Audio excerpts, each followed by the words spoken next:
Boa noite. Consegue virar a câmera? Porque para mim tá aparecendo na Ah, horizontal. assim, assim. Espera lá. Agora tá de ponta cabeça. Não, ops. Isso, Não, agora foi. Não, tava certo. Volta, vai. tava certo. Aí, deu. Agora apareceu certinho. Pessoal, vocês estão Ai, confirmando aí se tá certinho aí para vocês? Alguém que comenta aí, por interessante. favor. Eu tô de ponta cabeça. Bom, Boa não tem noite, problema. Juíza. Tudo bem?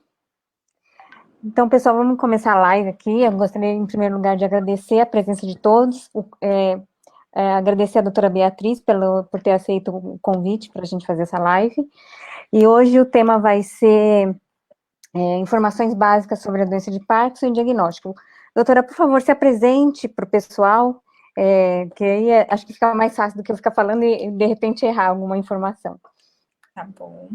Então, meu nome é Beatriz Azevedo, dos Anjos God que veio, é um nome meio comprido.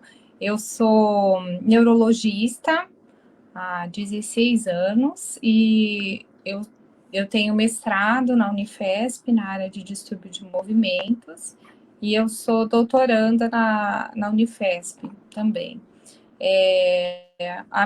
Faço neurologia geral, mas a minha área de pesquisa e a área que eu me dedico mais é a partir de distúrbio de movimento. Doutora, para mim, a senhora está parecendo certa, mas para todo o pessoal está avisando aqui que está de ponta cabeça. Então, é, para mim, então vai ter que ficar de ponta cabeça. Pois é, eu achava que eu estava de ponta cabeça E também. agora, tá certo, gente? Dá um feedback aí, por favor. Desculpa te interromper. Tá de Não, ponta cabeça ainda? ainda? Vamos ver. Será que Ah, assim? agora o pessoal falou agora falaram. Aqui tá certo. Porque para mim aparece certo assim. Para mim, a senhora parece deitada. Mas vamos embora. Deve ser a Ah, falaram que tá câmera. certo agora tá ok. Ah, tá ok. Tá bom. Então Tá. pode continuar. Tá certo. Bom, então, o que eu preparei é uma coisa bem informal, né? Talvez vai ficar mais rico a nossa conversa. O que eu preparei para hoje foram coisas assim, diagnóstico, como é que a gente faz diagnóstico da doença de Parkinson. Então, a doença de Parkinson é a segunda doença neurodegenerativa mais prevalente, né, entre nós. É, ela é mais frequente nas pessoas acima dos 60 anos, né? Então, 2 a 3% da população acima de 65 anos desenvolve a doença de Parkinson. A doença de Parkinson de início precoce, que inicia antes dos 40 anos, alguns lugares vocês vão ver antes dos 45, é um número menor de pacientes, e eu acho que até o foco do Vibrar, né, dá luz para esses pacientes, porque muitos deles demoram a receber o diagnóstico, porque fica, né, é uma doença de idoso, né, e que a gente, ainda bem, felizmente, ela comete mais pessoas de mais idade, mas tem uma parcela de pacientes que iniciam jovens, né. A doença ela acontece por uma interação de fatores genéticos, ambientais. E por que ela é mais prevalente no envelhecimento? Porque no envelhecimento é quando nós vamos ter lá alterações que predispõem esse neurônio dopaminérgico, que é, no caso, quando nós fazemos o diagnóstico da fase motora da doença de Parkinson. Infelizmente, por volta de 60% dos neurônios dopaminérgicos de uma estrutura que está, se a gente for aqui na altura do nosso nariz aqui para trás, né, no tronco encefálico, na região do mesencéfalo, a substância nigra, onde moram os neurônios, tem uma parte que chama pars compacta e a outra pars reticulata. Na doença de Parkinson, os neurônios dopaminérgicos que saem ali da pars compacta e vão para uma região do nosso cérebro chamada estriado, eles é que tem problema, né? Então, quando o paciente recebe o diagnóstico da fase motora, né, que é quando geralmente a pessoa vai procurar ajuda ou receber o diagnóstico, já tem 60% de morte neuronal ali naquela região. Então, hoje é tão interessante, os estudos estão se voltando tanto para a fase pré-motora. E, assim, eu acho que nós já estamos bem avançados em saber quais são os sintomas pré-motores. Nós temos exames complementares que podem, de repente, eu junto um paciente que tem alguns sintomas, por exemplo, perda de olfato, ele tem uma doença do sono que chama transtorno comportamental do sono REM, e ele tem constipação intestinal. Então, esses três aí, se eu pegar esses três numa pessoa, eu já será que essa pessoa não tem um risco maior de desenvolver doença de Parkinson? Então, no futuro, isso é que vai ser o interessante, a gente pegar o paciente antes dele entrar na doença motora, antes dele perder 60% de neurônio dopaminérgico. Hoje, infelizmente, o médico guarda essa angústia para ele mesmo, entendeu? Por quê? Porque, infelizmente, ainda não temos medicações que parem a progressão da doença ou que retardem a progressão da doença. Se Deus quiser, elas vão aparecer. Acho que vão. Nós vamos ver isso. Tem que ter, né?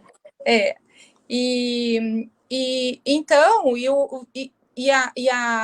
no caso esse neurônio dopaminérgico, o metabolismo aí desse neurônio dopaminérgico gera muitos radicais livres. Então, essa região, ela é uma região que, com o envelhecimento, ela é propensa à morte neuronal, né? Então, por isso que o envelhecimento é um grande fator de risco, né? Que mais que eu acho que como é que a gente faz diagnóstico, né? O diagnóstico é um diagnóstico clínico. Eu não preciso de exame complementar para falar se um paciente tem doença de Parkinson ou não. Ele precisa de um médico. O ideal é que seja um neurologista, mas alguns lugares, se isso ficar, às vezes um clínico mais dedicado, um geriatra, pode fazer o diagnóstico, mas é lógico que a doença de Parkinson, ela se reserva para a neurologia, porque no começo todo mundo trata, é mais simples, conforme a doença vai evoluindo, daí a gente precisa de pessoas mais focadas nela para vencer aí os desafios terapêuticos, né? Então, como é que um neurologista, quando o paciente chega no consultório, como é que ele suspeita de doença de Parkinson? Então, a gente precisa ter uma síndrome que a gente chama parkinsonismo. O que é síndrome na medicina? São sinais e sintomas, tá? Isso é tão importante porque a síndrome parkinsoniana, o parkinsonismo, ele está inserido em outras doenças também, que não são a doença de Parkinson, né? Então, e o que compõe o parkinsonismo? O paciente vai ter bradicinesia. O que é bradicinesia? É a redução da velocidade dos movimentos. Então, quando o médico pede para o paciente fazer esse teste com a mão, levantar a perna, bater o pé no chão, é para testar a velocidade dos movimentos. Porque a bradicinesia é muito importante na síndrome parkinsoniana, é um pilar, tá? Daí, junto com a bradicinesia, isso vamos falar do parkinsonismo na doença de Parkinson, junto com a bradicinesia, eu vou ter tremor de repouso e ou a rigidez muscular, que é uma rigidez muscular como se você estivesse abrindo ou fechando um cano de chumbo, tá? Essa é a rigidez muscular típica do parkinsonismo. Então, bradicinesia e tremor e rigidez, ou bradicinesia e tremor de repouso, ou bradicinesia e rigidez do tipo aí do cano de chumbo. Isso é parkinsonismo. O parkinsonismo pode estar inserido em algumas doenças. Hoje nós estamos aqui conversando sobre a doença de Parkinson. Então, para a gente fazer o diagnóstico, eu tenho parkinsonismo e eu tenho uns critérios de suporte que a gente fala. Então, geralmente, o paciente tem uma boa resposta ao tratamento dopaminérgico, né? Então, a gente faz testes com a levodopa. Isso, às vezes, o paciente chega no consultório, eu examino, ele nunca tomou levodopa na vida, daí eu tenho no consultório levodopa, e eu dou meio comprimidinho, falo para o paciente, olha, você vai esperar ali na sala, ali fora, e daqui meia hora você vai entrar para te examinar de novo. E daí a gente consegue ver a melhora do paciente, né? E outra coisa também, conforme a doença vai avançando, a gente percebe os movimentos involuntários que são induzidos pela levodopa, são as discinesias, né? Então, a discinesia coreica, a movimentação do corpo, quando o paciente entra no ON, quando a medicação faz efeito, a gente chama isso de ON, esse ON, ele vem acompanhado aí de movimentos involuntários. Isso é uma marca da doença de Parkinson. Eu estou sentindo agora, por exemplo. Ah, né, Dan? Então, isso o é uma efeito marca. do Prolopa. A Érica, acho que entrou. Eu vou ver se eu consigo adicioná-la aqui. Uhum. Oi, Érica. Boa noite. A Érica faz parte da equipe do Vibrar. Vocês estão vendo a Érica aí, pessoal? Dá um retorno para a gente, por favor. Que hoje é a nossa primeira live. Uhum. Eu não estou te vendo, Érica. Para mim, você está cortada no meio. Mas eu não sei pro pessoal como é que tá. Eu vejo a Érica pelo meio. Assim. Eu também. Talvez se ela chegar um pouquinho. Você consegue mudar a câmera um pouquinho? Metade. O pessoal tá falando que tá só metade da Érica. Isso. Você vê aí. Mais tá um melhor. pouquinho. Mais um pouquinho. Mais um pouquinho. Oi, gente. Agora foi. Aí ficou Oi, legal. boa noite. E aí eu convidei a Érica para ajudar a gente aqui, porque para fazer as perguntas, para fazer algo mais dinâmico e esclarecer as dúvidas do pessoal também. Desculpa ter te interrompido de novo, doutora, mas se a senhora quiser continuar, ou se já quiser abrir para perguntas, a gente começa. Tá. Tem uma coisa que eu acho que é importante a gente reforçar, é que o diagnóstico, ele é clínico, e ele não precisa de exames complementares para ser feito, exceto em alguns raros casos onde a doença de Parkinson, a gente costuma dizer, nós temos a doença de Parkinson forma tremulante, onde o tremor predomina, e a forma rígido-acinética, onde a rigidez e a bradicinesia que predominam. Alguns pacientes com a forma tremulante, como o tremor é um sintoma que ele pode ser refratário ao tratamento dopaminérgico, né? E às vezes o paciente tem o tremor, muito mais exacerbado do que os outros sintomas, você fica numa dúvida.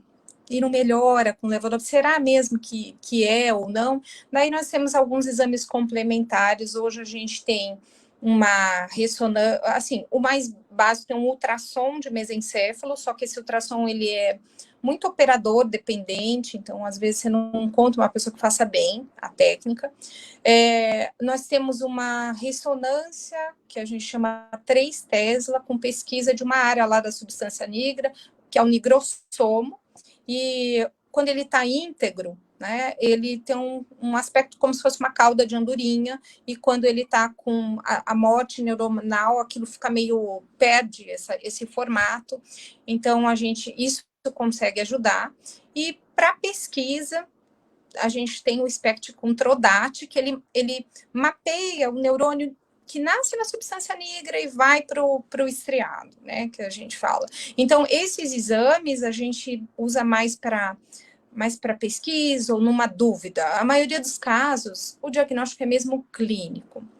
Outra coisa também que eu acho bem importante da gente falar é assim, Infelizmente, hoje nós não temos uma medicação que reduz a velocidade de progressão, né, ou que para a progressão da doença. Então, muitas vezes, o paciente fala assim, poxa, eu tô desse jeito porque demorou muito tempo para fazer o diagnóstico. Tomara que daqui a alguns anos isso seja uma realidade, mas ainda hoje a gente sabe que o fato é, o paciente vai ter menos qualidade de vida, porque o tratamento muda a vida da pessoa, né? Mas ainda não, nós não temos isso de, poxa, se tivesse descoberto há 2 ou 3 anos atrás, entende? Ainda, isso eu acho também outra coisa que às vezes a pessoa fica meio angustiada com essa ideia, né?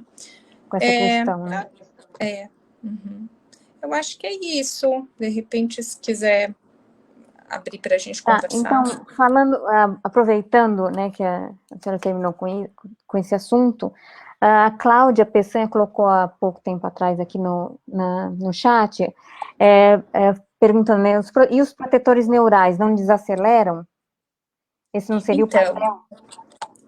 Hoje, nós realmente não temos as drogas que nós temos no tratamento, à nossa disposição, elas são drogas sintomáticas. Tá? Então, até existia, há um tempo atrás, acreditava-se que uma droga, a selegilina, fosse uma droga neuroprotetora. Mas depois os estudos mostraram que, na verdade, o efeito da selegilina era um efeito sintomático. Tá? E a rasagelina também vai no mesmo caminho? Também. Não tem nenhum estudo hoje que fale essa droga é neuroprotetora. Ainda a gente não tem, né? São todas drogas sintomáticas. Doutora? Oi? Oi. Cortou. Cortou? Então, são todas drogas sintomáticas. Não tem nenhum estudo sério dizendo essa droga é neuroprotetora.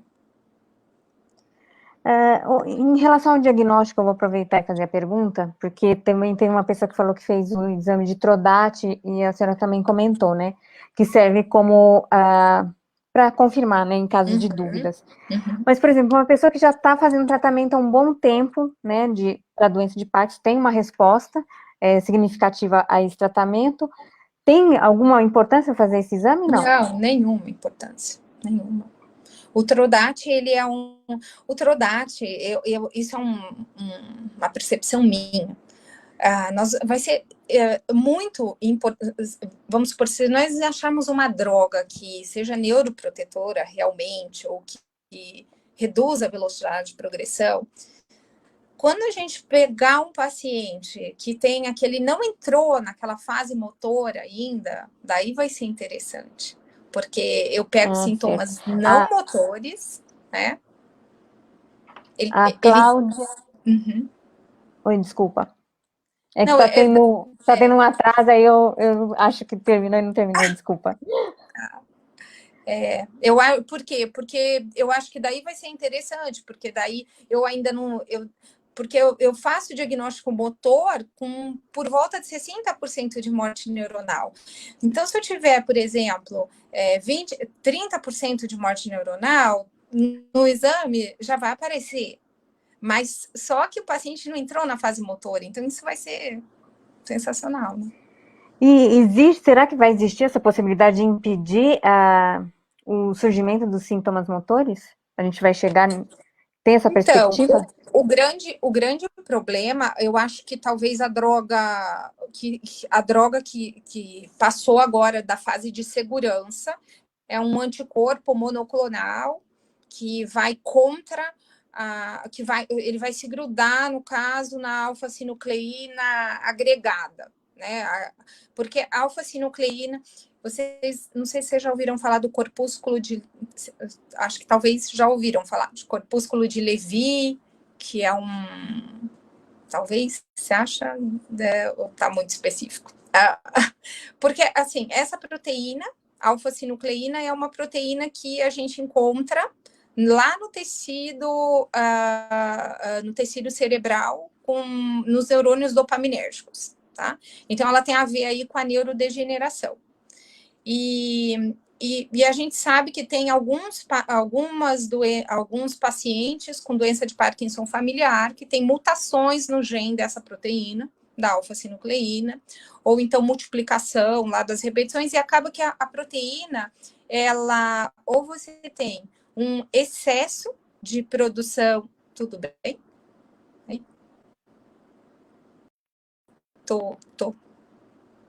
Tô falando? Alô? Não sei se eu tô falando. Oi, voltei. Voltou? Acho que deve ser, a internet deve estar sobrecarregada, porque muita gente está fazendo live à noite também, né? Deixa É eu o ver. mesmo jeito de comunicar? Eu apertei.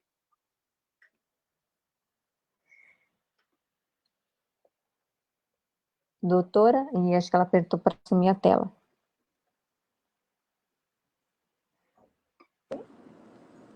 Oi? Oi. Vocês estão vendo a doutora na posição normal ou está deitado? Pra mim, ela tá normal. Tô vendo ela no celular. Tô vendo pelo Eu celular, acho que ela é tá normal. isso. Eu também tô no celular também, então. Ela já voltou. A doutora, que o pessoal está falando, cadê a doutora? Ela já está aqui, ela já está aparecendo para a gente. Agora você apagou a doutora de novo. Para mim Agora está aparecendo. voltou ao normal. Voltou ao normal. Vocês estão vendo a doutora? Acho que está tendo um grande atraso na fala aí. A senhora poderia repetir essa última parte, porque cortou, desculpa. A parte que você me perguntou, será que a gente vai ter uma droga, né, que vai... O grande problema que a gente encontra na doença de Parkinson é que são várias coisas que podem dar errado na célula dopaminérgica para gerar a morte neuronal. E talvez o mecanismo que fez você, Dani, desenvolver a doença de Parkinson não é o mesmo mecanismo que fez a Érica desenvolver a doença de Parkinson. Então, nós sabemos que dentro do neurônio dopaminérgico tem alguns alvos que a gente acha que tem muita relação, a disfunção mitocondrial, que a mitocôndria é uma organela que produz a energia lá dentro da célula. A gente sabe que tem problemas no aparato aí do lixão celular, quando a proteína está mal formada, não dá certo. Então, daí a gente tem alguns mecanismos dentro da célula que vão destruir aquela proteína mal formada. E isso é tudo proteína. Então, se deu alguma coisa errada na minha genética, e eu formei uma proteína errada, e o meu organismo não deu conta de corrigir aquilo, já deu errado, né? Então, e às vezes são muitas coisas que podem dar errado. Esse é o grande problema, né? Nós sabemos que é o neurônio dopaminérgico que aumenta o número de radical livre, que é uma coisa que mata a célula. Nós sabemos que tem alteração dessa proteína alfa-sinucleína, né?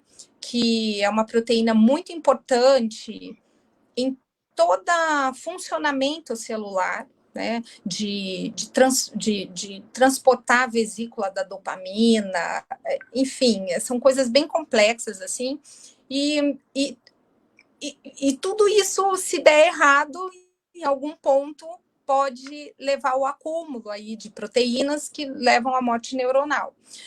A droga que está sendo testada, tá me ouvindo, Dani? Tô. Tá. A droga que está sendo testada, que já passou, acho que você deve saber que já passou da fase de segurança, é um anticorpo monoclonal, aí que esse anticorpo foi uma infusão endovenosa, na verdade, e ele tem como alvo a alfa-sinucleína, que é essa proteína, quando ela está numa forma agregada. E essa forma agregada é que deposita na célula, é que mata o neurônio, só que ainda esse estudo, ele está numa fase assim, ele passou da fase de segurança, mas foi ainda sérico, né?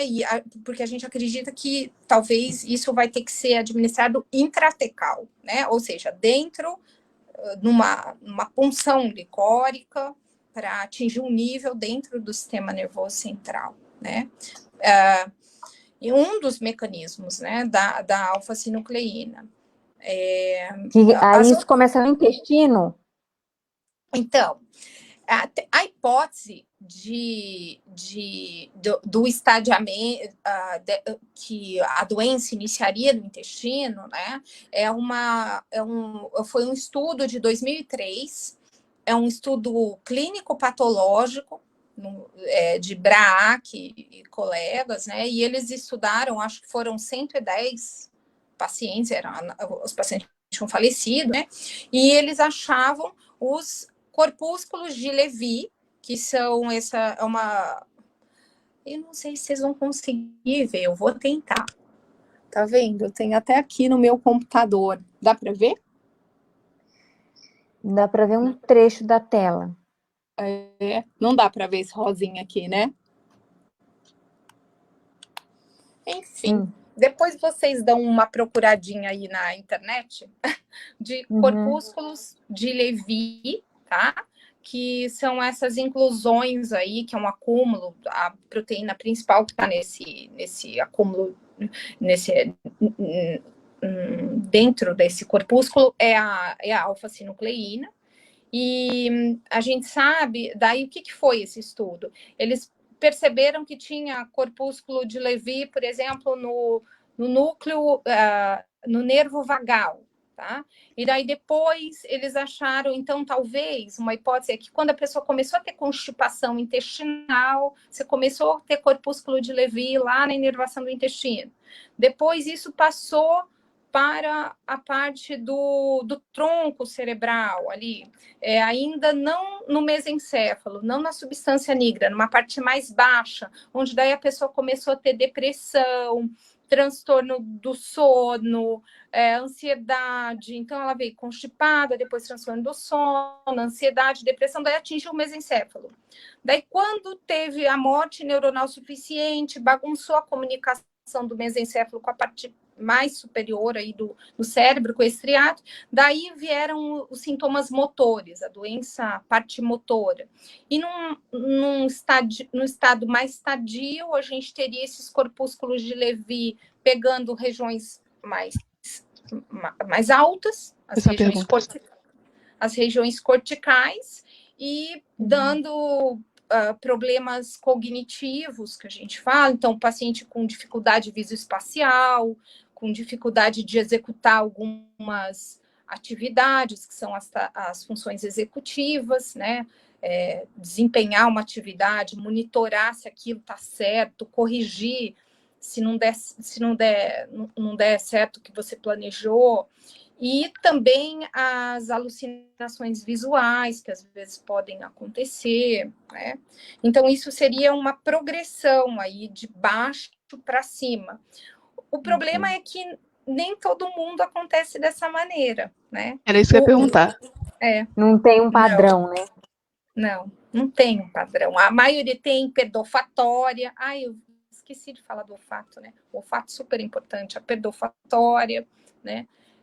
Mas não tem um padrão. Tem gente que começa a doença diferente, então daí fica... Mas então não necessariamente a pessoa vai ter depressão ou essa ansiedade, ela pode também ter uma vida normal, ou com o avanço da doença isso também pode acontecer, ela ter ansiedade, mas por causa da evolução da doença, não necessariamente... A prevalência de depressão na doença de Parkinson, a prevalência de ansiedade é bem alta, né? Assim, a minha tese de mestrado foi em a prevalência de depressão nos pacientes com doença de Parkinson, mas não era o perfil dos pacientes do virar mais jovens, eram pacientes acima de 60 anos, e a gente encontrou 47% de prevalência de depressão, e isso batia com a literatura, né? Então, assim, o problema também é que começa no neurônio dopaminérgico, o problema. Só que depois, outros neurônios vão entrando na jogada, né? Então, daí lá dentro do outros neurônios vão entrando na jogada, daí vai entrar o neurônio colinérgico, acaba que, vamos supor, eu tenho, às vezes, o déficit de noradrenalina no tronco, e daí eu tenho depressão. Eu tenho déficit da dopamina, e daí eu tenho sintoma motor. Daí, numa fase posterior, eu tenho déficit de acetilcolina, e daí eu tenho alterações cognitivas, né? Então, chega uma hora que eu tenho que repor tudo, né? Tem uma pessoa perguntando aqui se o Parkinson pode ser hereditário. Tem alguns casos que são familiares, mas não é a maioria. A maioria é esporádico, é idiopático. Não tem, talvez a doença de Parkinson genética, assim, que mais lembra. Tá me vendo, Érica? Vocês estão me vendo? Eu tô te vendo. Ah, tá. Então, talvez a doença de Parkinson, a alteração genética que mais lembra a doença de Parkinson Tô comum seja... pelo Facebook, peraí. Oi? Só não tô vendo a Dani. A Dani eu não estou vendo. Eu acho que caiu a... Vou esperar ela, né?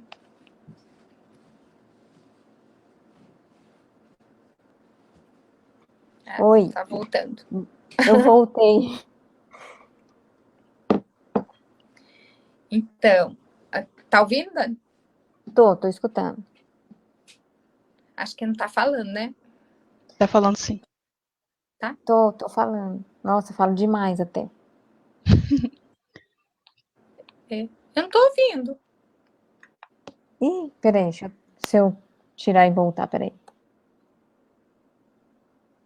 Pra mim... Me escuta? O pessoal tá me escutando? Eu voltei, Será que gente. só sou eu que não tô te ouvindo? A Cristina sei Lopes Libras. Monteiro, ela... Eu tô ouvindo. Uhum. Pode tocar Dani, você aí, tá me Érica. ouvindo? Tô sim, pode Então, tocar beleza. aí. A Cristina Lopes, ela tá perguntando se a cirurgia ajuda em qual sintoma do Parkinson. Então, o tratamento cirúrgico, ele está indicado depois, por volta... O paciente recebe o diagnóstico, né? Começou o diagnóstico, os sintomas motores, daí depois de aproximadamente 5 anos da evolução da doença, tá? Por quê? Porque nesses 5 anos eu vou muito bem com o tratamento medicamentoso, né? É o que a gente chama de período lua de mel da doença, né? Depois, no final dos 5 anos, eu começo a ter algumas complicações motoras. O que são as complicações motoras? Quando o meu remédio não dura mais o que durava, então tem um encurtamento da ação da medicação, que é o wearing off, que a gente fala. Ou então eu começo a ter o paciente percebe certinho, ele flutua, né? Uma hora ele está no on, outra hora ele está no off, então flutuações motoras, wearing off, ou complicação como a discinesia, que ela pode ser de pico de dose, quando a medicação está no seu pico, ou quando a medicação está começando a fazer efeito, ou quando a medicação está terminando o efeito, ou quando onda quadrada, o tempo todo com discinesia, né? Então, e no tremor refratário, tá? O paciente que tem tremor refratário, essas são as principais indicações de tratamento cirúrgico para a doença de Parkinson. O paciente não pode ter alterações cognitivas, então, o paciente que já tem algum grau de um paciente que tem demência, por exemplo, não pode, né? E quando tem, tanto que para você fazer um tratamento, para o paciente ser candidato a tratamento cirúrgico, antes ele tem que passar por uma avaliação neuropsicológica para ver se está tudo bem, né? Eu acho que são essas as indicações.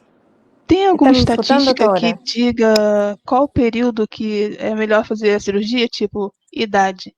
Uma vez me disseram que é melhor fazer a cirurgia depois de 7 anos de Parkinson e aí com a idade até 35 anos. Por causa... Não, na verdade é assim.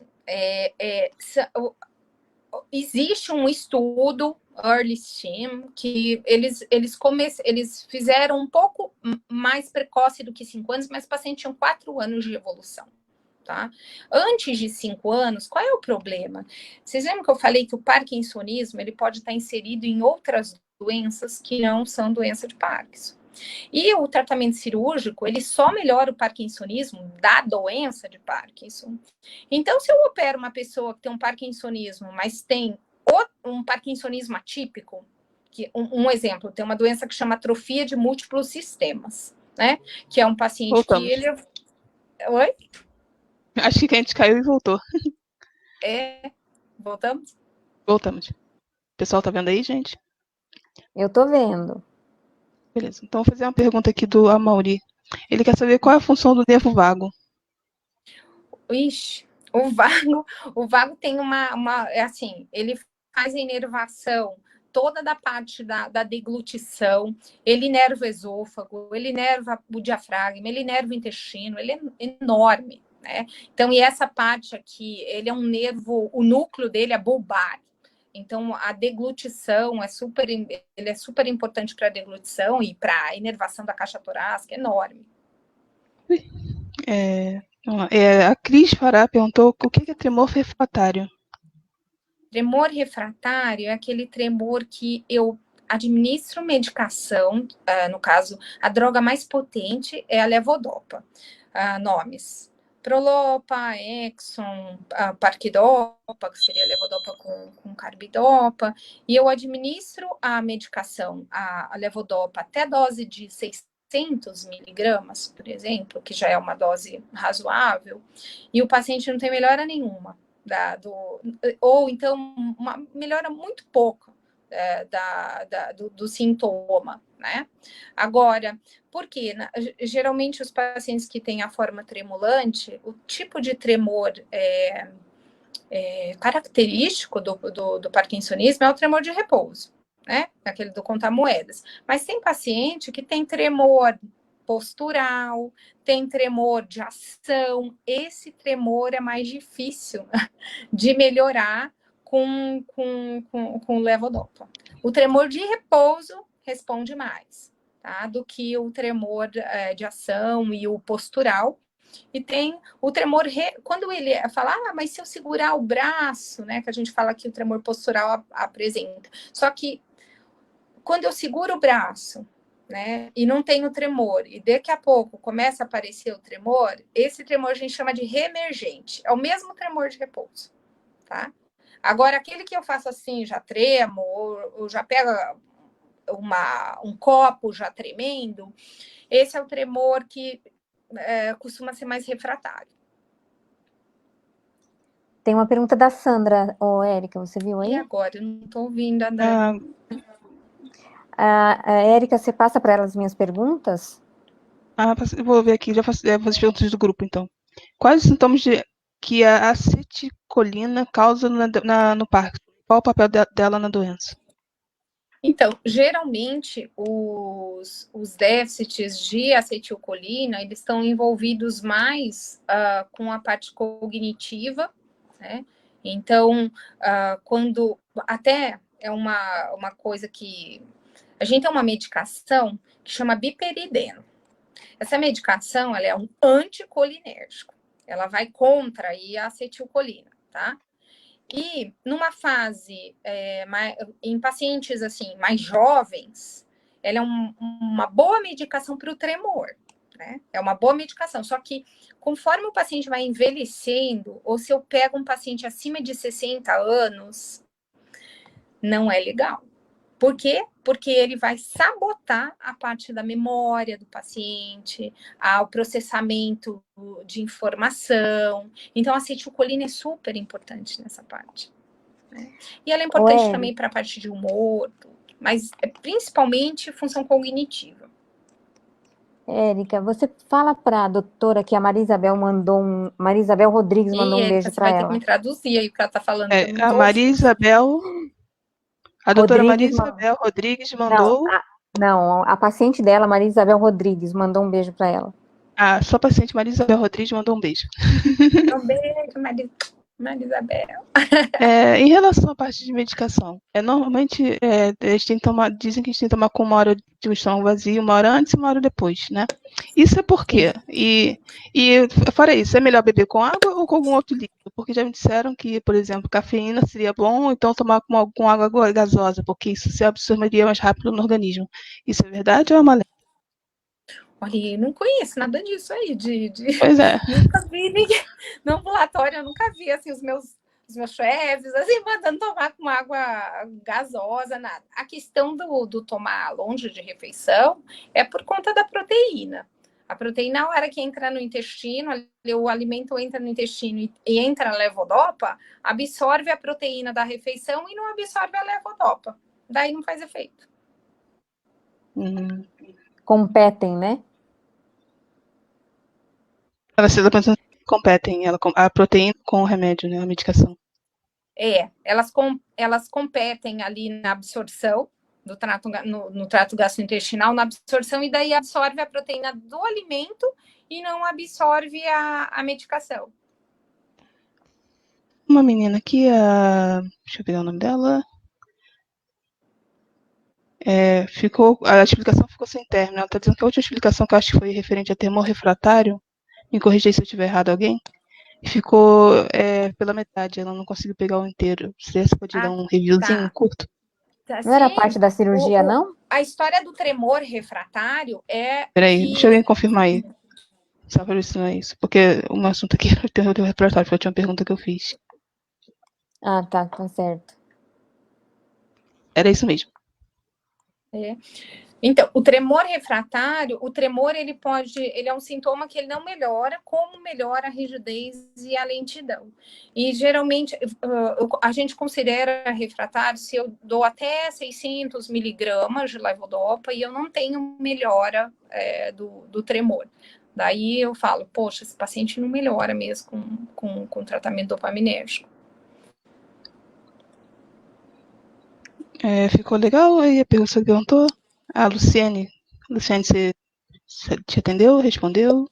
Dá um ok no chat, por favor. A Cláudia mandou uma pergunta perguntando sobre a cafeína, se a cafeína é ruim. E ela tinha feito uma pergunta sobre medicamento assintomático, acho que era isso. Ela fez lá no início, eu esqueci de passar para a doutora. Tá me escutando, Érica? Eu tô ouvindo. Ela não tá te ouvindo, não? Porque acho que travou. Não, você tem que fazer a transmissão do que eu falo. Você tá me Tá bom, boicotando, só para você falar sozinha com a doutora. Fala aí. Boicote. A pergunta da Cláudia, perguntando sobre a cafeína, e ela perguntou no início o que é medicamento sintomático, assintomático. A Cláudia está perguntando sobre o que é medicamento assintomático e sobre a cafeína, se ela realmente ajuda ou não.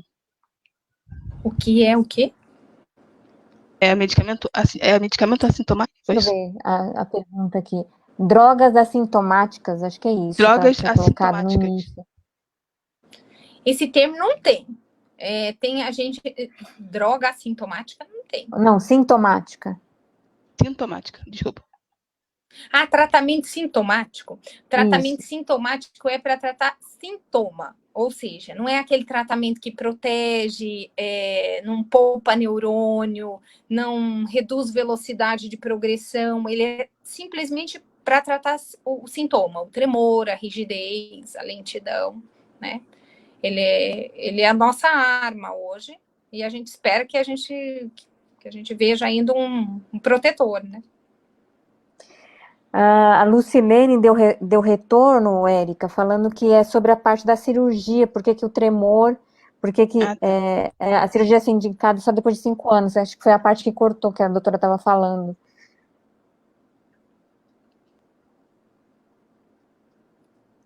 Então, a fala foi a Lucilene, perguntou a parte que, na verdade, o que interrompeu foi a parte da cirurgia. O finalzinho ela não conseguiu entender.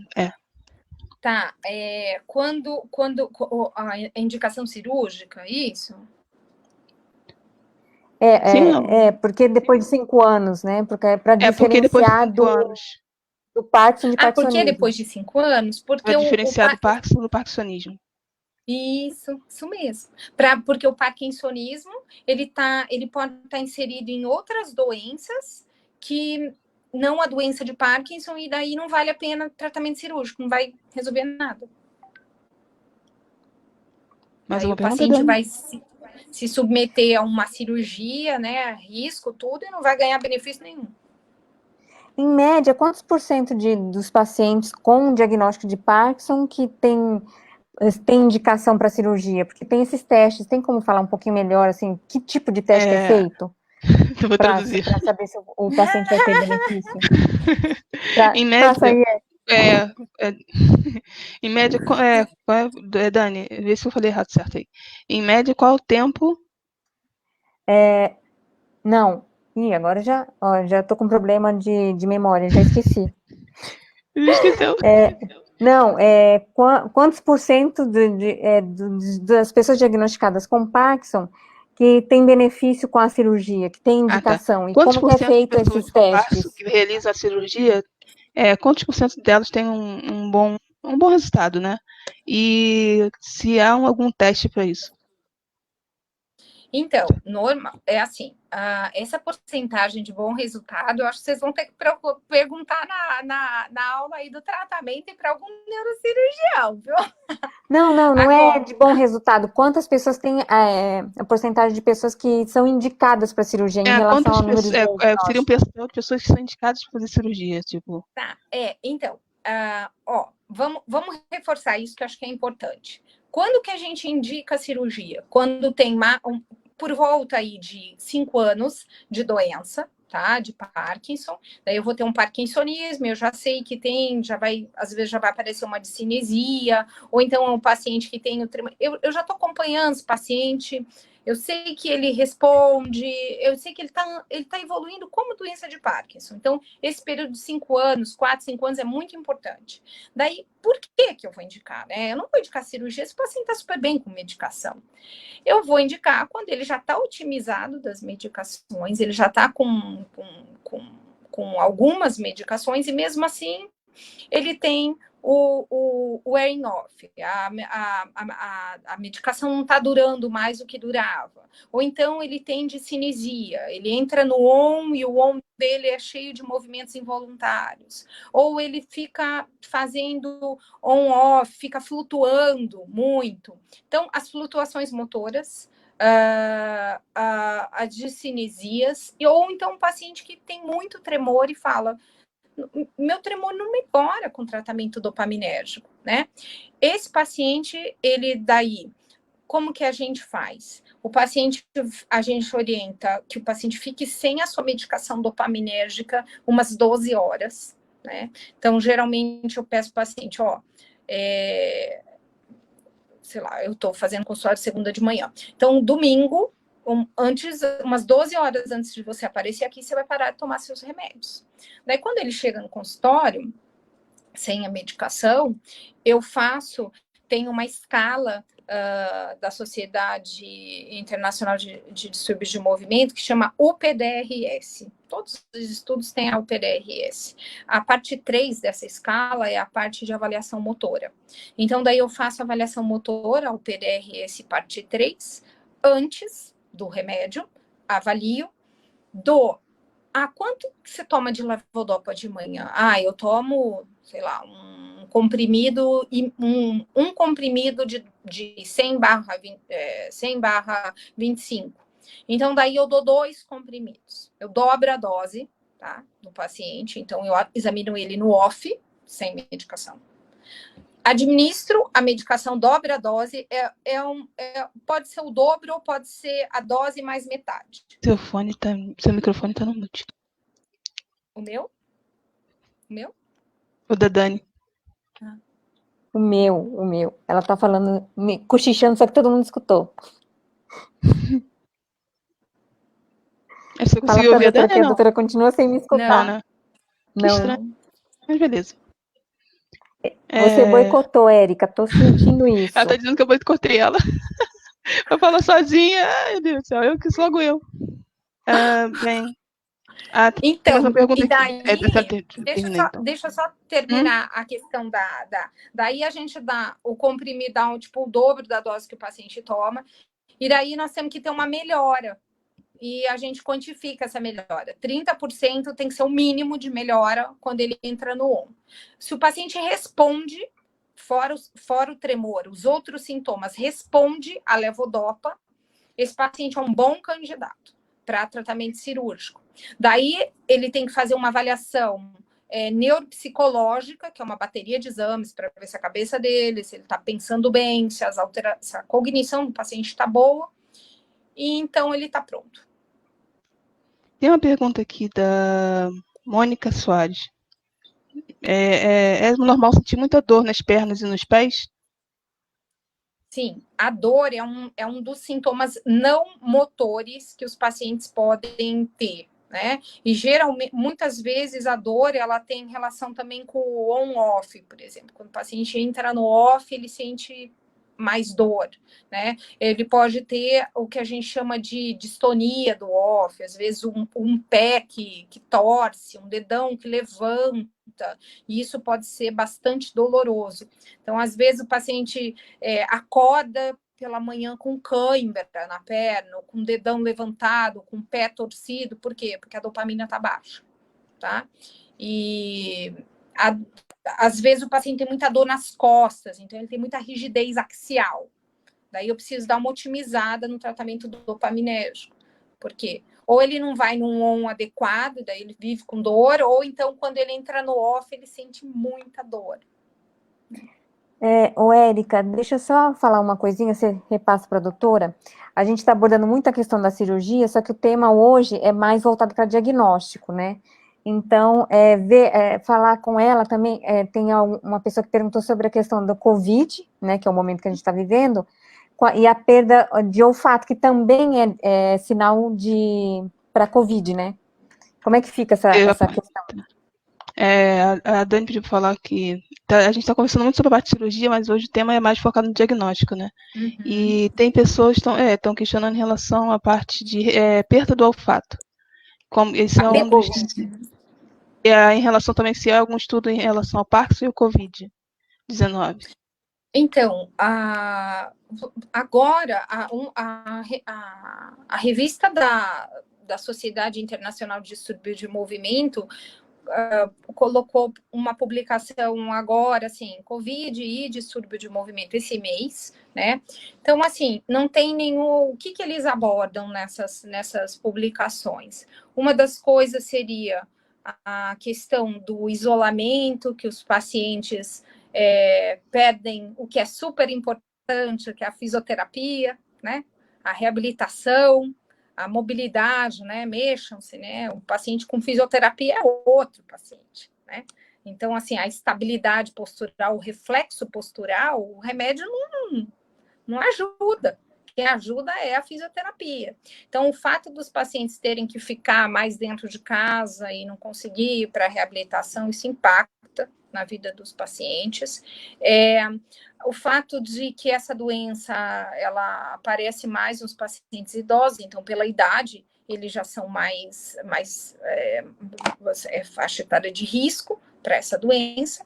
E tem um artigo onde ele fala sobre as questões dessas proteínas todas, da mitocôndria. Será que o vírus, quando ele entra no nosso organismo, ele usa a nossa maquinaria celular para produzir outras unidades dele? Então, será que isso, a longo prazo, pode ter alguma repercussão sobre a neurodegeneração? Né? É uma coisa que também a gente só vai saber daqui a alguns anos. Quando você falou da parte do Covid, você falou que dos idosos que estão na área de risco. O fato de ter Parkinson, independente da idade, já você coloca a gente na faixa de risco? Ou seria o Parkinson e a idade juntos? Eu acho que é mais o Parkinson e a idade. Porque, assim, a doença de Parkinson, ela, propriamente dita, se você está bem, tudo, e é mais jovem, não vai te deixar mais predisposto para a doença, né? Tá Ô, perguntando aí? Érica, faz uma pergunta. Tenho. Na hora que dá o diagnóstico para a pessoa, né, para o paciente, muitos médicos só falam da medicação, né? Mas isso me... Ih, Estão me Dani, cortou a escutando? ligação, cortou muito a sua fala agora. Mas deixa eu só fazer mais uma pergunta. Você falou né, em relação à parte do atendimento, que o pessoal com passo está com o negócio do Covid, a reclusão, não está podendo fazer terapia, não está fazendo exercícios por causa da situação que está.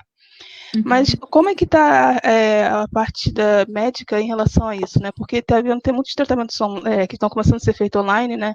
E o Covid acabou gerando uma certa evolução, né? Né, eu acho. tecnológica, né? Porque a gente está trabalhando em casa, que era uma coisa que antes Na podia verdade, ser eu absurdo, acho. né? Eu acho que talvez vai ser a parte positiva disso. De repente, fazer a fisioterapia ou atividade física com tutorial online. O negócio, na questão da parte médica, vão esperar a Dani voltar? Um pouquinho, ela deve estar voltando. Uhum.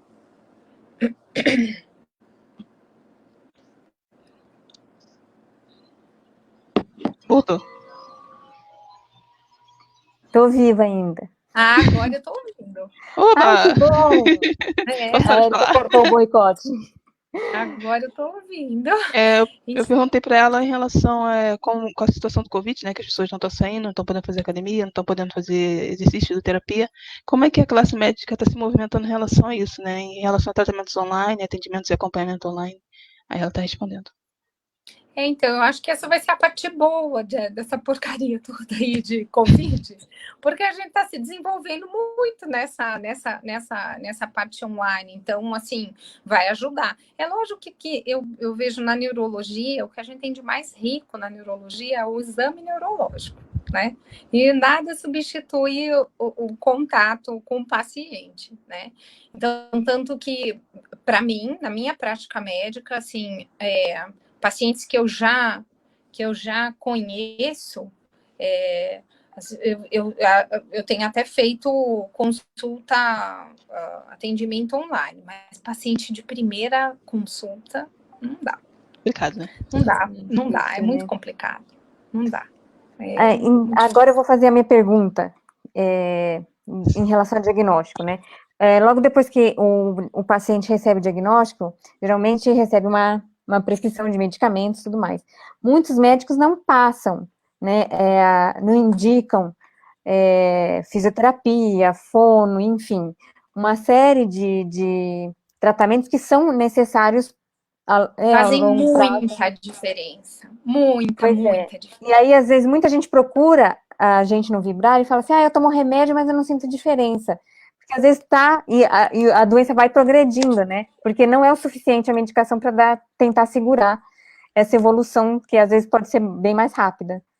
Sim, inclusive, por exemplo, os pacientes que eles vão para o tratamento cirúrgico, é um outro perfil de paciente, né, depois, porque assim, a rigidez e a lentidão geralmente desaparece, né, o tremor melhora muito, mas o que impacta, né, é o equilíbrio. Por quê? Porque equilíbrio não tem nada que melhore o tal do equilíbrio, a não ser a fisioterapia, né? A fala, que geralmente fica mais baixa, e a fluência também, os pacientes se queixam, né? Então, geralmente são essas as queixas: fala, equilíbrio, e numa fase mais tardia, a parte cognitiva, né? Mas o tratamento, a reabilitação na doença de Parkinson, a fisioterapia, eu diria, ao longo de toda a doença, a fono, a maioria dos meus pacientes não aguenta ficar fazendo fono assim o tempo inteiro, igual faz físio, né? Mas eu acho que assim, a fono, ela entra... Olha, agora eu tô falando muito baixo. Então, você tem que trabalhar essa musculatura. Porque eu tenho a bradicinesia, ela pega a musculatura da face, ela pega a musculatura fonatória, da deglutição. Eu tenho Não que é só a trabalhar. fala, né? São várias coisas, assim, expressão facial, deglutição, que aí começa a ter muito engasgo. Eu tinha muito no início não, logo que eu recebi o diagnóstico, foi tardio, né? Então não dá para dizer que foi início. E uma outra questão, assim, o aspecto psicológico no diagnóstico. Vocês sentem falta de um suporte de um psicólogo, por exemplo, na hora de dar um diagnóstico desse? Eu acho que quando a gente pega um paciente, talvez, na faixa mais jovem, assim, é mais difícil. Bem mais difícil. O idoso é difícil também, geralmente, mas parece que, eu não sei, parece que a família, todo mundo fica triste. Por quê? Porque é uma doença que não tem cura, que não tem, que vai ter que conviver com ela a vida toda, né? Mas eu acho que quando o paciente é mais jovem, o suporte O impacto é muito psicológico maior, né? Pode perguntar? Vamos lá. Pode. A urgência urinária é comum ocorrer no Parkinson? Porque a frequência é maior durante a noite? É uma pergunta da Renata, se não me engano. A urgência urinária, ela é frequente assim, depois de um tempo de evolução, tá? No começo, logo inaugurando o quadro, não é, ela até chama a atenção de um parkinsonismo atípico, tá? Então, uma pessoa que começa um parkinsonismo, já começa a não segurar a urina, coisa assim, a gente pensa em outros parkinsonismos, por conta da inervação autonômica que a gente tem na questão da micção. Mas a gente sabe que, infelizmente, a doença de Parkinson também altera a inervação autonômica, e com anos de doença, a gente pode começar o paciente vai começar a ter esses problemas também. A noctúria, né, que é esse negócio de fazer xixi de noite, a gente não tem uma explicação muito certinha, mas é um sintoma não motor também que é muito frequente, muito frequente. Aí, nesses casos, é melhor tentar reduzir a ingesta de água à noite? Eu acho que sim, acho que sim. Tentar reduzir a ingesta e também tentar ver se o paciente não está acordando, sentindo isso também, porque ele não está com pouca medicação no período da noite. Porque se a gente não dorme, a gente parece que fica, mesmo quem tem Parkinson, parece que a bexiga tem alguma coisa, que eu tenho que fazer xixi, entendeu? E daí, às vezes, o paciente está com algum problema de mobilidade à noite para se virar, daí ele acorda muitas vezes, e daí já associa.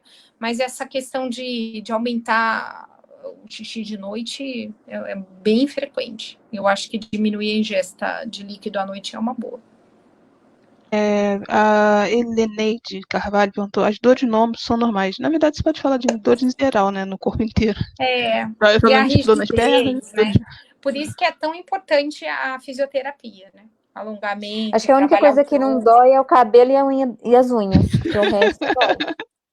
Nossa, dói tudo, é impressionante. No off é uma coisa nem dá para Tem uma comentar. pergunta aqui eu não tenho o nome de quem é, mas acho que é da Maria. Sobre diagnósticos errados, né? Na verdade, o Parkinson ele pode ser confundido com outros tipos de doença, né? Como que fica essa parte de diagnóstico errado até o médico acertar, né? Então, na verdade, assim, vamos para talvez os mais fáceis, né? Parkinsonismo medicamentoso, né? Tem também. Então, por exemplo, o uso dessas medicações tipo Vertix, Stugeron, tá? Que é bloqueador de canal de cálcio, diminui a liberação da dopamina. E às vezes eu tenho um paciente que ele está, principalmente para idoso, eu tenho um paciente que ele está numa fase pré-motora. Daí ele tem uma tontura, alguma coisa, alguém enfia um Vertix e Aí colocou surge. o paciente na doença e ele não sai mais, né? Se ele tiver um parkinsonismo medicamentoso, a hora que eu tiro o remédio, dali uns 6 meses, mais ou menos, aquilo some. Outras medicações também, tipo neurolépticos, Aldol, risperidona, olanzapina, essas medicações até para os pacientes com doença de Parkinson são proibidas, né? Piora muito o parkinsonismo. Até bromoprida para melhorar a digestão também piora parkinsonismo. Plasil piora parkinsonismo. Então, parkinsonismo medicamentoso. Outra coisa também que a gente tem, por exemplo, parkinsonismo vascular. Então, um paciente que tem várias áreas isquêmicas, ele pode desenvolver uma rigidez, uma bradicinesia, mas com predomínio das pernas, tá? Muito, tipo, tanto que é um critério aí uma bandeira vermelha no diagnóstico, o paciente que fica com o Parkinson restrito aos membros inferiores por mais de 3 anos, tá? Isso aí não Mas não existem outras acontece. doenças que sejam semelhantes a Parkinson, que não estejam nessa parte de parkinsonismo? Que não esteja... Todas têm um parkinsonismo no meio delas. Então, tipo, atrofia de múltiplos sistemas é um parkinsonismo atípico. Paralisia supranuclear progressiva é um parkinsonismo atípico. Posso fazer uma pergunta? O tratamento para esses parkinsonismos é o mesmo do Parkinson? E como é que o paciente, se for, né, como é que é a resposta dele, a medicação, como é que é o tratamento? Assim, tem alguma coisa de diferente? Tem bastante coisa diferente. O parkinsonismo atípico, eu falo para os meus pacientes que ele é o priminho bravo, né?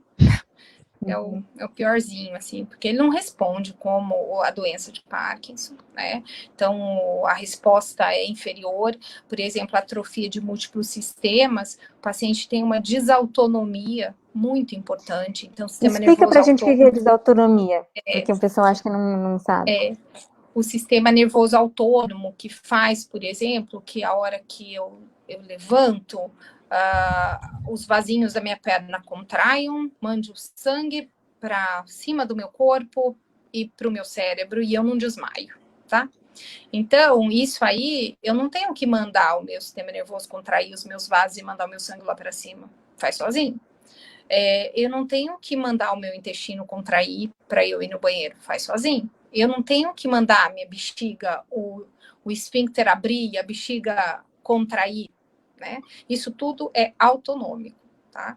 Os pacientes com, por exemplo, atrofia de múltiplos sistemas, a forma parkinsoniana que lembra, tem o parkinsonismo dentro dela, eles têm essa desautonomia, assim, esse comprometimento do sistema nervoso autônomo muito importante já logo no início. E como é que isso aparece? Eu tenho umas quedas, eu fico em pé e a vista escurece e eu caio. Ou então, eu tenho um paciente que tem que tomar banho sentado e com água morna, porque não aguenta, né? Cai a pressão, o paciente desmaia. Então, assim, a outra doença que pode cursar com parkinsonismo, mas só que daí o paciente não tem essa postura de flexão de tronco da doença de Parkinson, ele tem um tronco mais ereto, até tendendo para retroflexão, e é mais para lentidão, às vezes nem tem rigidez, tem um tremorzinho discreto, e tem muita alteração da motricidade ocular vertical, paralisia supranuclear progressiva. Elas são mais graves, a evolução é mais agressiva, né? E a resposta terapêutica não é a resposta da doença de Parkinson. E não são indicados para cirurgia também, não, né? Não podem, não tem indicação. No caso de uma pessoa começar a ter sintomas, né? Normalmente, quando você depende da rede pública, você é encaminhada para um clínico geral, para depois ser encaminhado para um neurologista se o cara identificar que você tem alguma coisa. Um clínico geral, ele consegue diagnosticar o Parkinson? Então, eu dou aula para alunos de medicina, né? Eles têm isso na graduação, e tem uma grade bem grande de saúde mental, tá? E eu também trabalho com residentes de clínica médica num hospital aqui de São Paulo, então, que passam comigo e assistem aulas de doença de Parkinson. Eu acho que o clínico geral, ele não tem, assim, condições de fazer diagnóstico desses outros parkinsonismos, tá? Dos atípicos, assim, e também quando ele não, vamos supor, depois de 5 anos, quando a doença começa a ficar um pouco mais difícil de tratar, daí começa a ficar difícil, daí precisa de um neurologista. Mas para fazer um diagnóstico, se for um bom clínico, um bom geriatra, faz. Legal. Aí que tá o problema.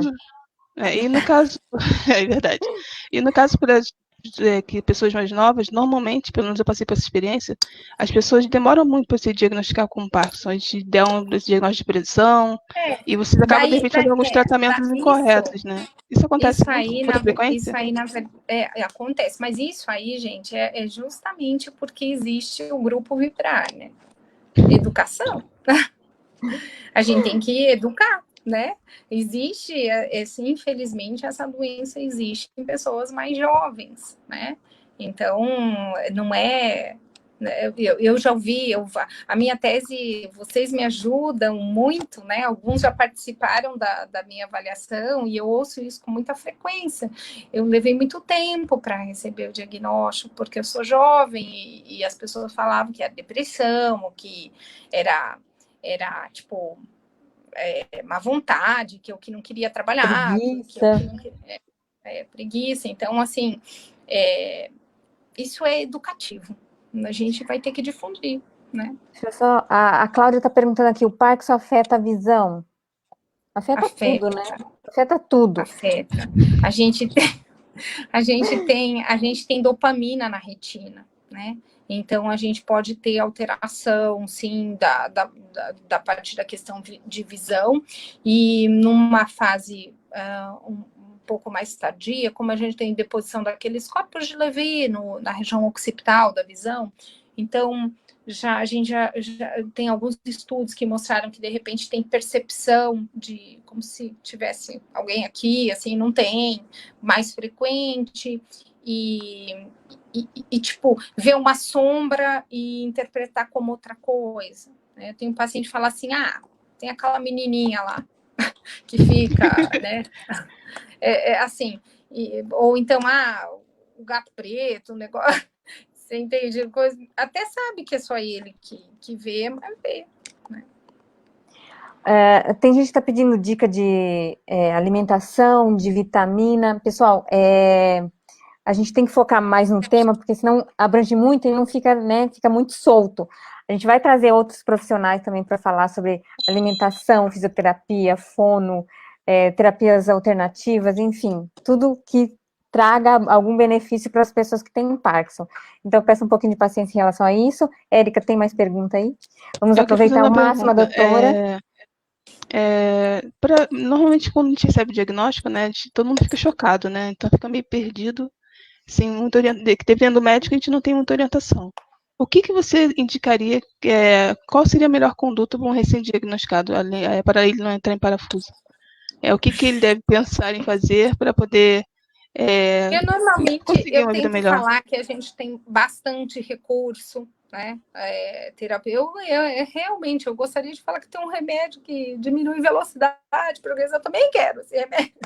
Mas como ele não tem ainda, eu acho que a gente tem muito recurso para melhorar a qualidade de vida dos pacientes, dos portadores de doença de Parkinson. Então, assim, você não ser tratado, a sua qualidade de vida vai ficar horrorosa. Então, assim, receber a medicação corretamente também vai implicar na evolução da doença. A gente sabe que numa fase inicial a gente tenta segurar um pouco a quantidade de dopamina que a gente dá para o paciente, né? Então a gente não é que eu não posso dar levodopa. Tem paciente que tem uma restrição física muito importante, ele precisa da levodopa, mas eu tenho que segurar minha mão na caneta, eu não posso passar dose alta, porque senão depois, mais tarde, a discinesia vem com tudo, né? Então, assim, eu ter como é que faz? Esse cuidado, porque eu tô com um paciente que eu vou ter ele para a vida toda, entendeu? Então, esse cuidado na medicação e fazer reabilitação, entende? Trabalhar a parte espiritual, gente. Faz toda a diferença, entende? Trabalhar a parte espiritual, trabalhar a cabeça, toda a diferença. Você pega, sabe? Você pega com algo importante para você. Uma das coisas que quando o pessoal busca a nossa ajuda, ou até conselho, não adianta só tomar medicação se a cabeça não estiver boa, porque nada funciona, nada responde direito. E me corrige se eu estiver errado, mas assim, eu geralmente falo para as pessoas assim, isso tem a ver com Parkinson, aquilo pode ser do Parkinson. Eu falo assim, Agora, a partir de hoje, você tem um diagnóstico de Parkinson, praticamente tudo tem a ver com Parkinson. Se não for o Parkinson, é com a medicação, então é efeito colateral. Então, relate tudo para o seu médico, tudo que você sente, mesmo que você fale assim, não tem nada a ver, tem a ver. No fim, acaba tendo algum tipo de relação. Eu acho que é a melhor forma, porque se você conversa com o seu médico, você vai ter um retorno em relação a isso, para tentar diminuir ou minimizar os transtornos referentes a qualquer coisa que você esteja sentindo. Eu acho que é importante. Eu tô certa? Sim, sim. Até para fazer a coisa correta, né? Porque eu às acho que uma das vezes o coisas remédio que funciona para você não não funciona para funciona. outra, né? Porque Uma tem coisa gente que fala assim, importante, a questão de sono, que às vezes o pessoal não relata, a questão também da dificuldade, perda urinária, né, que algumas pessoas têm vergonha de falar para o médico. Isso é super importante. E tem Outra como coisa controlar. que eu acho que você falou que tem vergonha de falar para o médico, a parte do transtorno de controle de impulso, né? Que a gente Também. sabe que a medicação pode deflagrar aí um transtorno de controle de impulso, uma compra compulsiva, hipersexualidade, comer compulsivo. Então, assim, eu tenho um paciente que não tinha dinheiro para comprar um carro, entrou numa concessionária e comprou 2 de luxo. Então, assim, com a medicação. Então, tudo isso. E às vezes, por exemplo, hipersexualidade, as pessoas ficam, poxa, nossa, que desagradável ter que falar isso. Mas tem que falar, entende? Tem que falar, porque tanto que Eu às conheci vezes... uma vez um senhor que ele tinha perdido 90 mil reais jogando em jogo de azar. Assim, e muitas vezes, e isso eu acho que é uma coisa que a gente tem que... você tem que ganhar confiança com o seu médico, né? É legal isso. e uma coisa que você falou Eu importante acho que a da relação medicação, médico-paciente é muito importante. em relação à medicação, que você falou que um que serve para um não serve para outro. Eu acho que é bom até ressaltar isso, que às vezes o pessoal gosta muito de pedir, eu tô sentindo isso, o que eu tomo, é isso? Ou então pede sugestões de medicamento. O quanto isso pode ser prejudicial para essas pessoas. E não, de repente, falar com o médico o que ela está sentindo. O tratamento, eu digo sempre para os pacientes que o tratamento, ele é customizado no paciente, entendeu? Personalizado. Isso. É verdade. E a ansiedade que a gente sente, às vezes, de tentar... A gente vê alguém bem e fala assim, ela tá tomando aquilo, eu vou falar com o meu médico para ele me receitar também. E, às vezes, acaba frustrando, porque pode não funcionar ou não ter a mesma resposta. Então, cada organismo é um. E eu entendo também, assim, no início, a gente tem essa expectativa de tomar o remédio e já ficar bem, ou voltar a ser o que era antes, e isso nunca acontece, né, infelizmente. É muito difícil, eu acho que, se eu escutei um caso, foi muito. E a gente fica nessa busca, pipocando de médico em médico, na esperança de que alguém faça um milagre de arranjar alguma coisa que te retome, né, você consiga retomar a sua vida, e nem sempre isso é possível.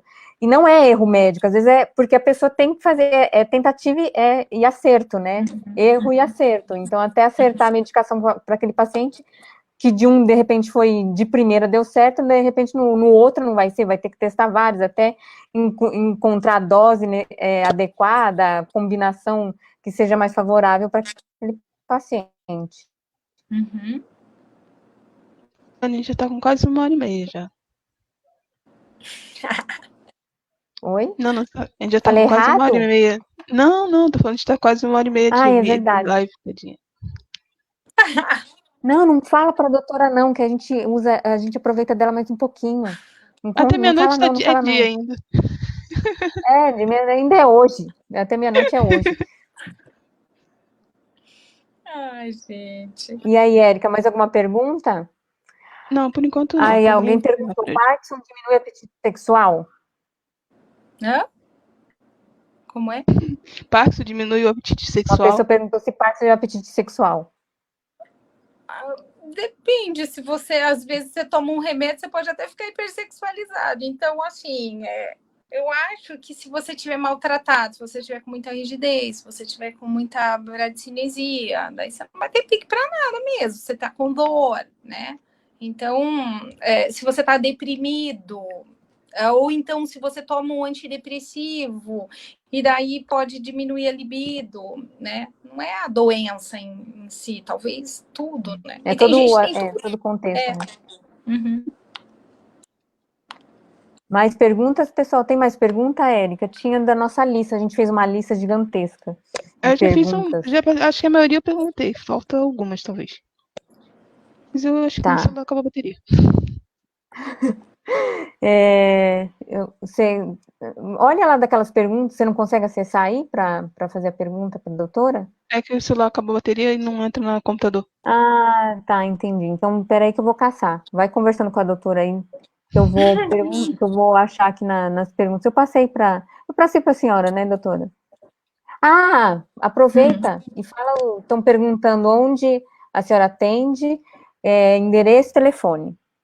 Mas se quiser deixar suas redes sociais aí, o pessoal te seguir no Também Eu Instagram, acho no que Facebook.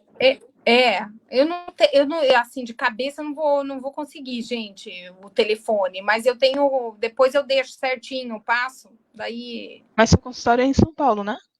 eu atendo em São Paulo, perto do Hospital São Luís, ali da Santo Amaro, na Alceu de Campos Rodrigues, e eu atendo em Santos, às sextas. Em São Paulo é segunda e Santos é às sextas. Maria Isabel, que estava aí, em Santos que eu atendo.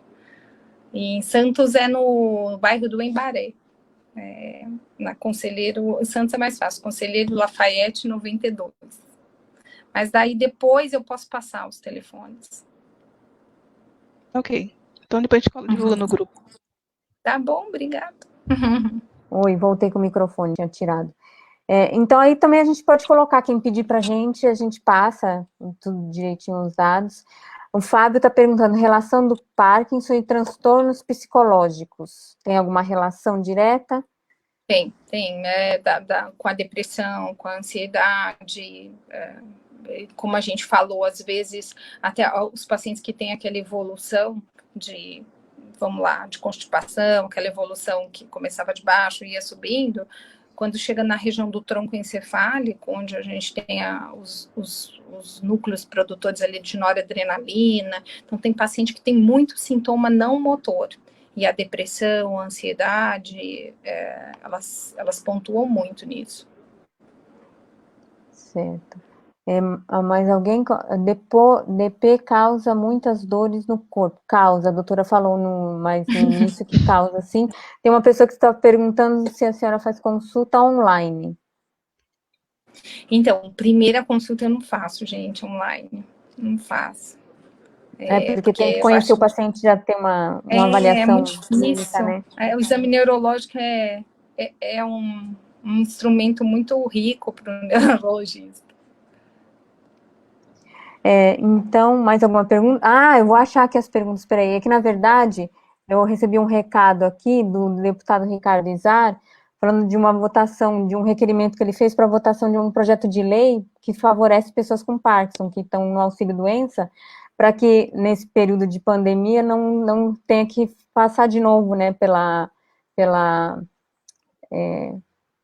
perícia, né, para renovação. Então, renovar automático. Então, vai ser votado semana que vem. Conseguiu a aprovação da urgência na votação e vai ser votado semana que vem. Então, o pessoal ficar ligado aí nisso. Agora, eu vou achar que... também, né? Oi? A LME também renovou automático, né? Mas o auxílio-doença não estava para renovação automática. Falando nisso, alguém perguntou sobre o Azilect já foi aprovado, né, doutora? Já tá eu já tenho paciente pegando aqui em São no Paulo. SUS, na farmácia de alto custo, mas nem todos os lugares têm. Eu não consegui até agora.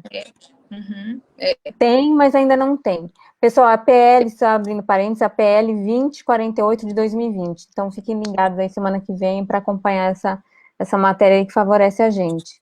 E a pergunta, eu estou lenta já, então não repara, me perdoa, doutora, mas a gente tem que aproveitar ao máximo a sua disponibilidade, que eu agradeço mais uma vez por estar aqui com a gente, e eu vou achar esse negócio agora.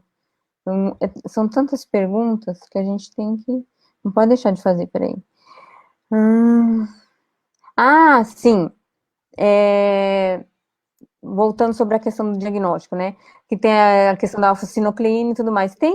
Como é que está estudos para desenvolvimento de teste laboratorial para doença de Parkinson? Algo mais simples, assim, como exame de... Eu fiquei sabendo um tempo atrás que tinha algo que o pessoal estava estudando na saliva, para tentar fazer exame, de desenvolver diagnóstico kit diagnóstico para Parkinson.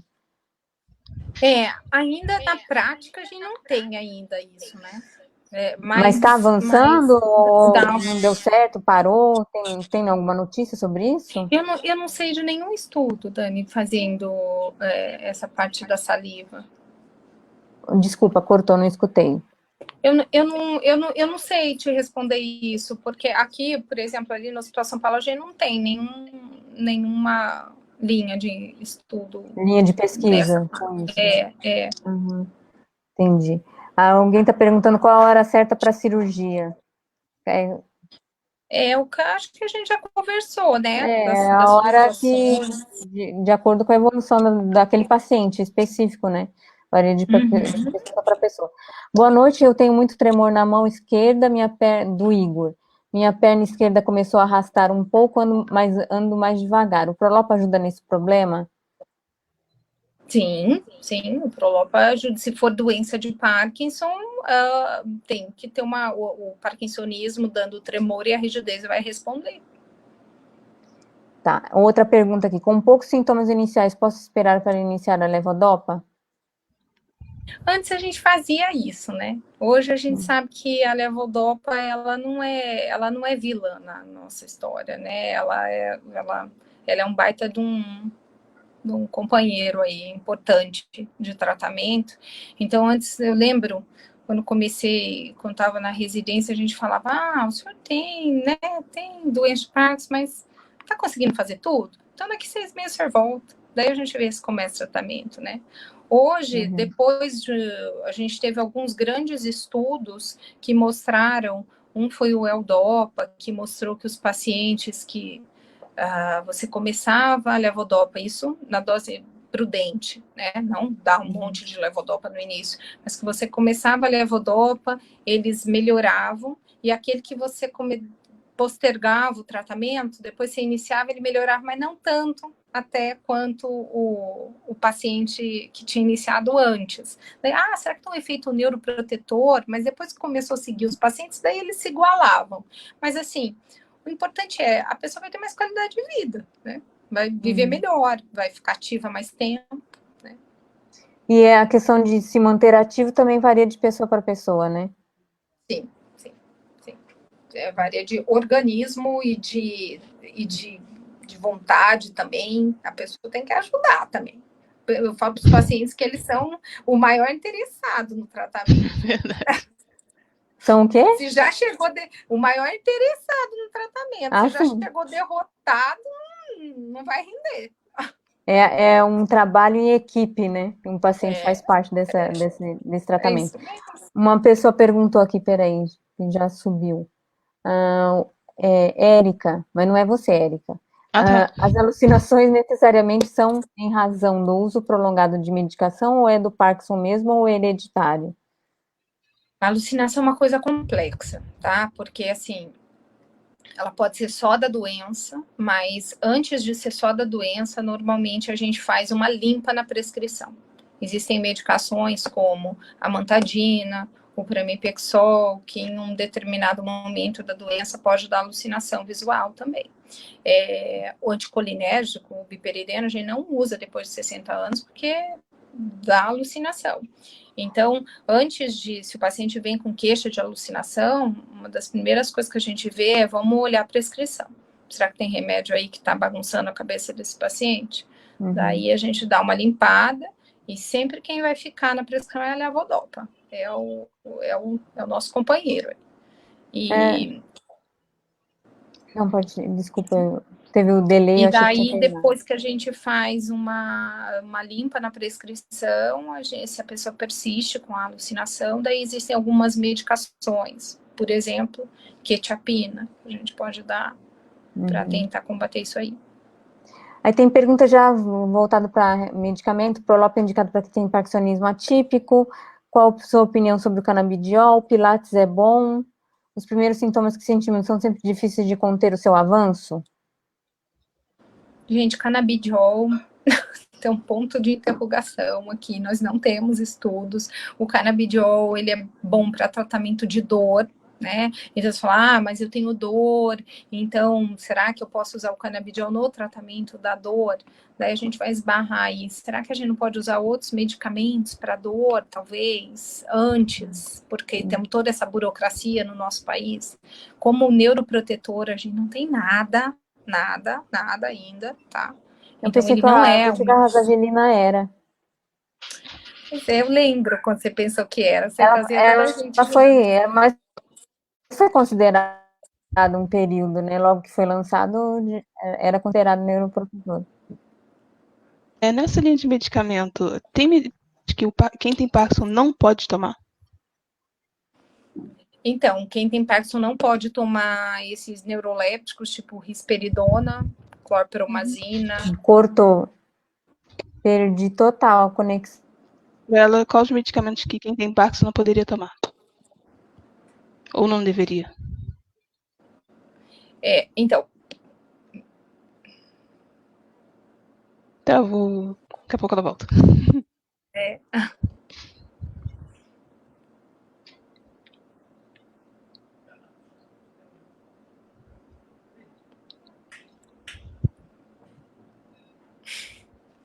Tem um rapaz aqui perguntando sobre o seu endereço de atendimento, mas como você já falou, a gente vai postar isso no grupo posteriormente, né? Isso, e aí a gente bota lá as redes sociais e tudo direitinho, tá? Acho que foi o Ramiro que perguntou isso. Eu mando. Então, a Érica perguntou medicação que não pode tomar, né? Então, assim, essas medicações, risperidona, que são os neurolépticos, clorpromazina, neuleptil, olanzapina, essas medicações não... Pacientes com parkinsonismo não devem usar esse tipo de medicação. Esses antivertiginosos, flunarizina, sinarizina, a beta-histidina, que é o labirin, não tem problema. Labirin, betaserc, né? Essas aí não tem problema. A Plasil não pode tomar. Então, geralmente eu falo do Plasil. Eu falo sempre que tomar alguma coisa, toma domperidona, né? Que para náusea, não tome Plasil, não tome bromoprida, que é o Digesan, né? Que é para que tudo mexe com a dopamina. E com esse negócio da Covid, vai ter talvez uma campanha de vacinação. Vacina contra a gripe a gente pode tomar? Pode. O Paulo está perguntando aqui. Oi, Paulo, tudo bem? Os primeiros sintomas de Parkinson são difíceis de controlar o seu avanço? Os primeiros sintomas? Tem alguma relação isso, não? Não, a não ser que você tenha um parkinsonismo que não responde, daí não é doença de Parkinson, daí é mais difícil. Uma pergunta agora, isso eu não sei, preciso aprender. Existe a lateralidade diferente na doença de Parkinson mesmo, que é um idiopático de causa desconhecida, existe a lateralidade, que um lado sempre é mais acometido do que o outro, ou de repente só um lado é acometido e o outro ainda não, ou com o tempo vai evoluir. Existe diferença de membros superiores para inferiores, que seria o axial, ou não? Porque eu sinto essa diferença. Isso, na verdade, depende. Tem gente que começa na perna, mas depois vai para o braço. Como eu falei, a questão de ter mais na perna, ou ficar só na perna, daí geralmente não é doença de Parkinson, né? É mais para parkinsonismo vascular. É porque eu tenho o meu corpo se comporta diferente com a medicação, a parte de cima superior da inferior. Aí eu numa dúvida mas isso a gente pode ter, né? Por causa da denervação. Então, mas isso não é impossível, não. Isso pode. Tem casos não, assim mesmo. Pode. Tem. De gente que é pior na perna do que no braço, tem. Isso. Érica, tem mais alguma pergunta para você fazer? Não. Só agradecer. A Érica tá cansada. Eu já entrei em off. A Fabiana perguntou, alguma dica para melhorar a rigidez no rosto? Eu pensei que era pescoço, no rosto. Fono, gente. Fono. Fono, vai fazer fono. É.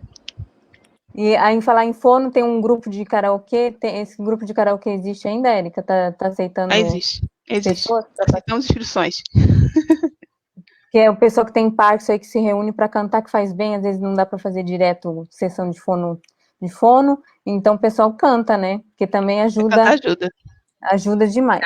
Eu Ajuda. sou, assim, suspeita para falar, porque hoje mesmo eu levantei, estava com muita rigidez, toda travada, falei, eu tomei o remédio e não estava fazendo efeito, eu falei, vou cantar. 5 minutos entrei no on. Ajuda. É porque cantar diverte, então você pode se divertir também O cantando, problema né? é que a Isso é minha legal. voz não é bonita, né? E aí não dá para sair Mas, cantando gente, por ó, aí. a gente não tá esperando Pavarotti aqui em Pagodinho, a gente tá esperando vocês pra cantar, gente. Pode cantar de qualquer É jeito, isso mesmo, desafinado, participam. rindo, cantando, tremendo. O importante é que cante e se divirta com a gente, tá? Então, doutora, eu gostaria de agradecer muito a sua participação, para a gente foi muito importante. Nossa primeira live com a doutora Beatriz, a Beatriz Anja, nossa anja. Muito obrigada pela sua participação, Obrigada. Obrigada pelo convite. Pela sua disposição. Érica, valeu demais. Está anotado o seu boicote ao meu microfone. No próximo, tira imagem, cuidado comigo. Na próxima eu nem apareço. É porque eu falo demais, sabe? E, pessoal, então fiquem ligados, aí vai ter mais live aí para vocês. E qual é a próxima, Dani? A próxima vai ser, está marcada para o domingo, amanhã a gente vai soltar o post de divulgação. Fiquem tá atentos. Bom? Então, acompanhem aí. A doutora tem Face, depois a gente vai colocar aqui também vai ficar salvo esse vídeo no Face, não vai, Érica? Vai ficar salvo, vai ficar salvo. A gente coloca os dados da doutora Beatriz para vocês, tá bom? Tá Beijo, bom. Beijo, doutora. A participação de todos, beijo, gente. Érica. Fábio, Ione, Sandra, Pato, beijo para vocês, beijo para o pessoal, beijo. Obrigadão. Boa noite. Boa noite. Tchau. Tchau.